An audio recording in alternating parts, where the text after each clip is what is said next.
शीतल जगन्नाथ मोगल, आपल्या लहान मुलांची डॉक्टर, बालरोग तज्ज्ञ. आपल्याच चॅनल बेबी केअर अँड मी इथे आपले सहर्ष स्वागत करते. आजचा जो आपला टॉपिक आहे तो थोडासा हटके आहे, थोडासा निग्लेक्टेड आहे, दुर्लक्षित आहे. परंतु ओपीडीमध्ये म्हणजे क्लिनिकमध्ये खूप वेळेस पेशंट आता ह्या गोष्टीची चौकशी करतात आणि खूप रिसर्चेस पण याच्यावर चालू आहे. आपला टॉपिक आहे सिबलिंग रायव्हलरी. सिबलिंग रायव्हलरीचा शब्दशः अर्थ जर आपण बघितला तर त्याचा खरा अर्थ होतो की भावंडांमधली भांडणं. तर तुम्ही म्हणाल भावंडांमधील भांडणं ही किती कॉमन आहे. हो, ती इतकी कॉमन आहे म्हणूनच त्याच्यावर आपण चर्चा केली पाहिजे आणि चर्चेतनं आउटपुट पण मिळतं. आता खरं तर खूप असे लकी लोक आहेत, खूप लकी भावंड आहेत की ज्यांचे स्ट्रॉंग बॉन्डमुळे ते खूप बेस्ट फ्रेंड बनलेले आहेत. आणि खूप अशी टॉक्सिक रिलेशन्स पण आहेत की जिथे भाऊ बहीण हे अगदी दुश्मन बनलेले आहेत. तर सगळ्याच घरांमधली परिस्थिती थोडीफार फरक असते. थोडं काहींकडे माइल्ड भांडणं असतात, काहींकडे अगदीच मारामाऱ्यांपर्यंत पुरलेली असतात. पण रिसर्च काय सांगतात की ज्या मुलांची ह्या सगळ्या भांडणांचा परिणाम त्यांच्या मानसिक आणि शारीरिक जडणघडण याच्यावर होतो आणि ह्या सगळ्यांचं कॉन्ट्रीब्युशन मोठ्यापणी त्यांना एन्झायटी, डिप्रेशन असे आजार होण्यावर आहे. जेवढे बॉन्डिंग स्ट्रॉंग तेवढा त्यांचा इमोशनल कोशंट पण छान असतो. कारण बालपण हा इतका सुरेख काळ आहे की त्यांचं इमोशनल कोशंट डेव्हलप व्हायला, आणि इमोशनल कोशंट हा इंटेलिजंट कोशंट इतकाच महत्त्वाचा आहे. आणि म्हणूनच सिबलिंग रायव्हलरी ह्या कसे टाळावे किंवा त्याच्यावरचे उपचार काय आहे याच्यावर डिस्कशन करावे असं मला आज वाटलं. आज आपण 3 गोष्टी बघणार आहोत. जसं की पहिला प्रश्न, मुलं का भांडतात. खूप गोष्टींवरनं भांडतात पण काही बेसिक रिझन्स पण आहे. दुसरी गोष्ट असणार आहे की याच्यावरचे उपचार काय आहे आणि हे आपण कसे टाळू शकतो. तर पहिल्या प्रश्नापासून सुरुवात करूया.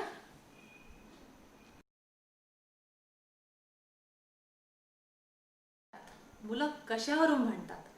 मुलं रिमोटवरून भांडतात, मुलं टी व्हीवरनं भांडतात, मुलं खाण्यापिण्यावरून भांडतात, खेळणीवरनं भांडतात, पुस्तकांवरनं भांडतात. थोडक्यात त्यांना एक निमित्त करून जातं. आणि खूपदा ना हे खरं सगळ्यांचं मुख्य कारण हेच असतं की आई किंवा वडिलांचं लक्ष विचलित करणे किंवा लक्ष त्यांच्याकडे घेणे. ह्या एका गोष्टीसाठी मुलं खूपदा भांडत असतात. आणि ह्या सगळ्या गोष्टींसाठी एक मूळ कारण असतं, म्हणजे एक काहीतरी एक बेसिक रिझन आहे की ज्याच्यामुळे अशी अशी प्रवृत्ती एक तयार होऊन जाते. तर ते रिझन्स काय आहे, तर त्यातले 2 मुद्दे आहेत. पहिला मुद्दा जो आहे तो बाळाच्या जन्माशी निगडीत आहे. बाळाचा जन्म म्हणजे दुसऱ्या बाळाचा. तेव्हा तुमचं पहिलं बाळ जे आहे ते साधारण 3, 4 किंवा 5 वर्षाचे आहे. आपण सोयीस्कर नावं ठेवूया. पहिल्या बाळाला दादा म्हणूया आणि जे दुसरं बाळ आहे त्याला चिंटू म्हणूया.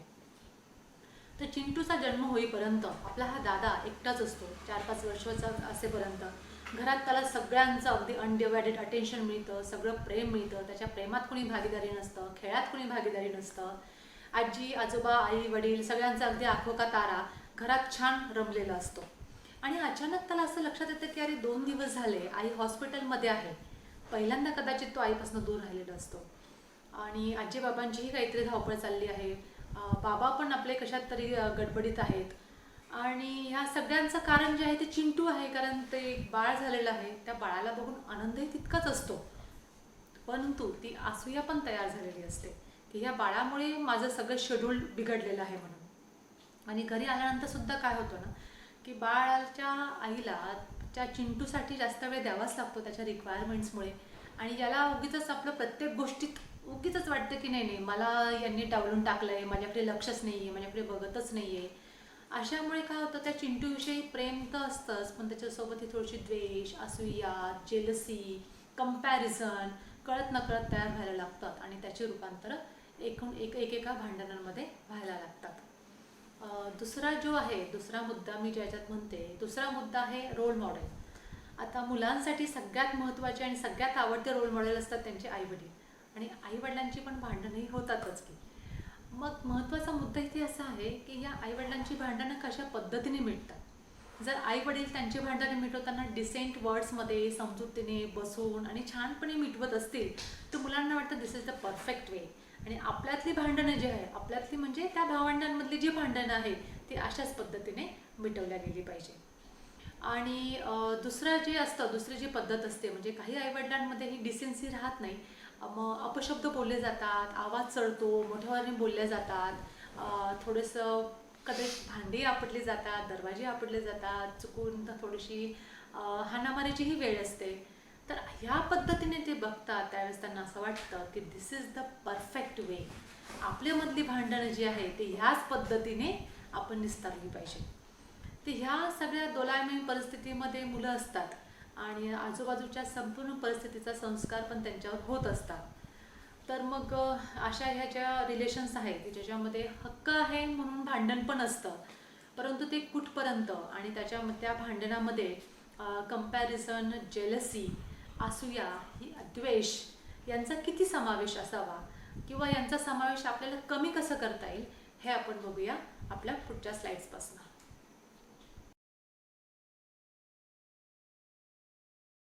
हे नातं स्ट्रॉंग कसं बनवायचं आहे, स्ट्रॉंग बॉन्डिंग कशी तयार करायची.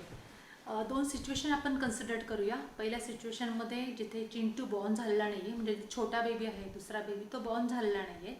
आणि दुसरी सिच्युएशन की जिथे दोघंही बेबी आहेत, मोठा जसं 10-12 वर्षाचा आहे आणि छोटा कन्सिडर त्याच्यापेक्षा 5 वर्षांनी लहान, म्हणजे 4-5 वर्षाचा आहे. पहिली सिच्युएशन पहिली. तर जिथे चिंटू बॉर्न पण झालेला नाही ना, ही विन टू विन सिच्युएशन आहे. त्याचं कारण असं आहे की इथे प्रिव्हेंट करण्यासाठी, सिबलिंग रिव्हेल्टी प्रिव्हेंट करण्यासाठी फुल चान्स आहे. तुमच्या मोठ्या बाळाला प्रेग्नन्सीपासूनच इन्व्हॉल्व करा की आपल्याकडे छोटं बेबी येतं आहे, मग त्याला कुठली रूम द्यायची किंवा या रूममधला कुठला भाग द्यायचा, किंवा ते बेबी छोटंसं आहे त्याला मम्मासारखीच लागणार आहे, मग त्याला मम्मा शेजारी कशी जागा द्यायची, ह्या सगळ्या गोष्टी तुम्ही त्या मोठ्या दादासोबत डिस्कस करा. आणि दुसरी गोष्ट की बेबी किक्स असतात, म्हणजे जे बाळ पोटात हालचाली करतं ते पण त्या बाळाला, मोठ्या दादाला फील करू द्या. त्यामुळे त्याला अस्तित्वाची जाणीव होते आणि जाणीव होते की आता काहीतरी छान घडणार आहे अशा ह्याच्यातनं. आणि जेव्हा तो महत्त्वाचा दिवस येतो, म्हणजे बेबी डिलिव्हरीचा दिवस जेव्हा येतो, त्यासाठी तयारी करून ठेवायची. जसं की दादाच्या लिस्टमध्ये नेहमीच काही ना काही डिमांडिंग असतं, टॉईज, बुक्स किंवा अजून काहीतरी वेगळं. तर त्या डिमांड लिस्टमधलं एखादं छानसं गिफ्ट त्याच्यासाठी आधीच घेऊन ठेवा. जेव्हा तुमचा मोठा दादा बेबी बघण्यासाठी हॉस्पिटलमध्ये येईल तेव्हा त्याला बेबीला टच करू द्या, बघू द्या, थोडंसं हातातही घेऊन द्यायला काही हरकत नाही आहे. आणि मग त्याला तुम्ही आणून ठेवलेलं गिफ्ट देऊन कंग्रॅच्युलेशन्स असं सांगा. तर हा जो दादा तो जेव्हा हॉस्पिटलमधनं घरी येईल ना, तेव्हा त्याच्यामध्ये कुठल्या भावना आहेत, तो आनंदी आहे, तो खुश आहे, तो हॅप्पी आहे, तो आता शेअरिंगच्या मूडमध्ये आहे, एकदम चिअरफुल मूडमध्ये आहे. आणि फुल वेलकमिंग जेस्चर्स जे आपण क्रिएट केले होते आधीचे, ते सगळे आपल्याला इथे उपयोगी पडलेले आहे. थोडक्यात इथे आता बीच रो पण अगदी चांगल्या आणि पॉझिटिव्ह व्हाईब्स, पॉझिटिव्ह भावनांचं झालेलं आहे. मम्मा जेव्हा घरी येईल बाळाला घेऊन, तेव्हा आय नो की छोट्या बाळाचं खूप बघावं लागतं आणि बाळाच्या आईला तिच्या स्वतःच्या तब्येतीचं पण बरंच काही बघावं लागतं. तरीही आपल्या मोठ्या दादाला पण थोडा वेळ देणं गरजेचं आहे. नाही काही तर कमीत कमी सकाळी उठल्यानंतरचा एक टच, गुड मॉर्निंग किस, त्याला शाळेत जातानाचा छानसा बाय, शाळेतून आल्यानंतरचं गप्पा, जेवतानाचा काहीतरी गप्पा आणि झोपताना, जेवढे 5 टच जे आहे ते खूप इम्पॉर्टंट आहे. आणि तुम्ही जर त्याला बाळाला गोष्ट सांगण्याची सवय लावली असेल रात्री झोपताना, तर ती सवयसुद्धा मोडू नका, तशीच कंटिन्यू ठेवता. यामुळे बाळाला ते जे वेलकमिंग जे आहे, वेलकमिंग जेस्चर आहे, त्याच्यातनं त्या बाळा जो ॲक्सेप्ट करतो आणि छोटं बाळ रुळता आणि मोठे होता होता त्यांचे बॉन्ड्स जे आहे ते आपोआपच स्ट्रॉंग होत जातात. आता दुसरी सिच्युएशन जिथे थोडीशी आपल्याला कष्ट घेण्याची गरज पडते. मोठा मुलगा 10-12 वर्षाचा आहे, छोटा मुलगा 5-7 वर्षाचा आहे.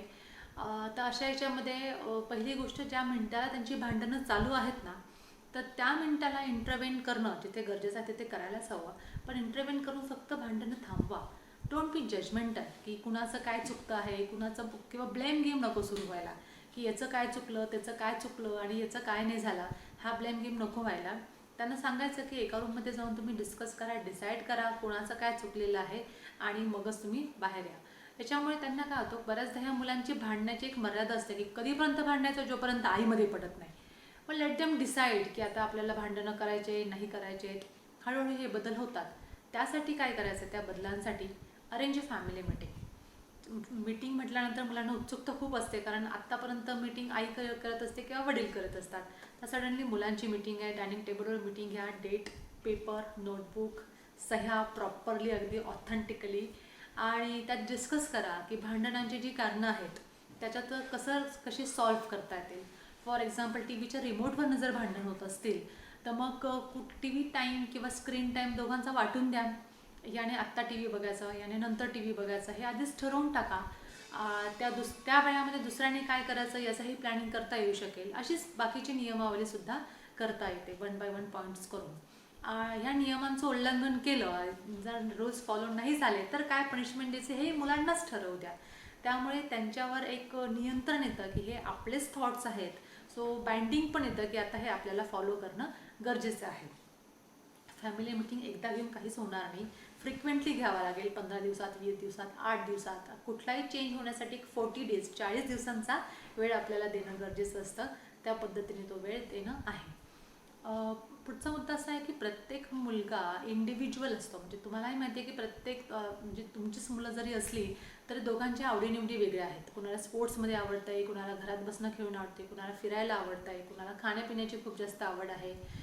तर ह्या आवडीनिवडी पण जपता आल्या पाहिजे आणि त्या पद्धतीने त्यांना आधीच सूचना द्यायला हरकत नाही की बाबा याला आता मोठा आहे, त्याला स्टेशनरी जास्त लागते, तर it cannot be every time की बाबा याला खरेदी करून दिली म्हणून त्याला दिलीच पाहिजे. हे जर आधीच बोललेलं असलं, डिसायडेड असतं की मग मुलांची भांडणं तिथे त्या पॉईंटवर आपल्याला थांबवता येतात. अजून एक मुद्दा जो मी खूप वेळेस बघते की मोठ्या मुलाला बऱ्याचदा असं कंपल्शन टाईप असतं की त्या छोट्या भावंडाला सोबत घेऊनच जा खाली खेळायला जाताना. ते शेपटीसारखं प्रत्येक वेळेला त्या छोट्या भावाला पाठवणं बंद करा. त्यामुळे मोठ्याला त्याची स्पेस मिळत नाही किंवा त्याचा वेळ मिळत नाही. त्याच्यामुळे तो असा इरिटेटिंग मूडमध्येच असतो आणि मग त्याला अगदीच असतं की ह्या छोट्यामुळेच मला असं होतं आहे आणि त्याच्यामुळे मला मित्रांबरोबर व्यवस्थित खेळता येत नाही. कारण शेवटी त्यांच्या वयाच्या गॅपप्रमाणेच त्यांचं खेळणंही असतं. त्यालाही स्पेस द्या. तोपर्यंत छोट्याला एंटरटेन कसं करता येईल, त्याचा स्क्रीन टाईम तेव्हा देता येईल किंवा त्याचा स्टडी टाईम असू शकतो किंवा त्याच्या मित्रांसोबत त्याचं खेळणंही असू शकतं. मग दोघांनाही त्यांची स्पेस मिळाल्यानंतर थोड्या वेळानंतर भेटल्यानंतर त्यांची जी भावना असते ती आपोआपच छान डेव्हलप झालेली असते. अजून आपण एक म्हणतो की व्हिज्युअल इम्प्रेशन असतं. पुढचा मुद्दा माझा व्हिज्युअल इम्प्रेशनचा आहे. आपल्याकडं आता मोबाईलमध्ये खूप छान छान फोटो आहेत आपल्या मुलांची, छान moment, they spend lovely moments असतो ना. भांडण एव्हरी टाईम असतं.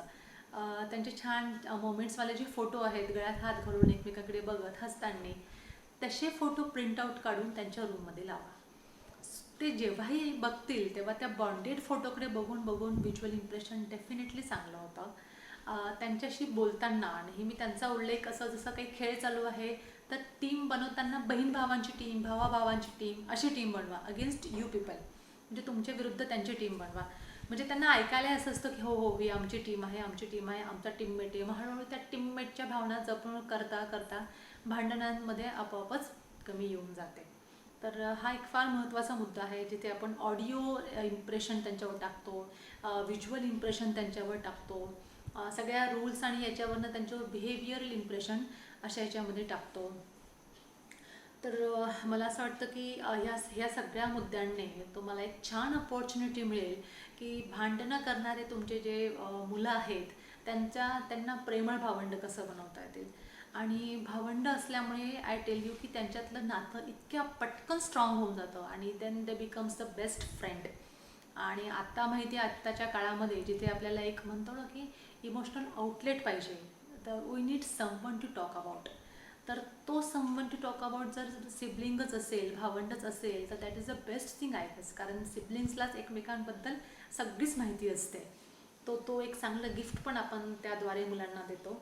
आणि असं म्हणतात की मुलांसाठी रस्ता तयार करण्यापेक्षा आपण मुलांना तयार करूया की जेणेकरून रस्ता कसाही असेल तो मुलं त्याच्यावर चालली पाहिजे.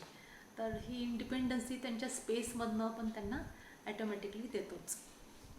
मला असं वाटतं की ह्या सगळ्या पॉईंट्स तुम्हाला उपयोग होईल आणि तुमचे जे शैतान आहे, जे घरामध्ये अगदी लढाई मूडमध्ये कायम असतात, त्यांच्यातला बॉन्ड याच्याने नक्कीच स्ट्रॉंग होईल. काही शंका असतील तर तुम्ही मला कमेंट बॉक्समध्ये नक्की विचारा. मला त्यांची उत्तरं द्यायला खूप आवडेल. व्हिडिओ आवडला असेल तर लाईक करा, शेअर करा, सबस्क्राईब करा, जेणेकरून पुढचा जो व्हिडिओ आहे तोही तुम्हाला लवकरच मिळेल. Thank you so much.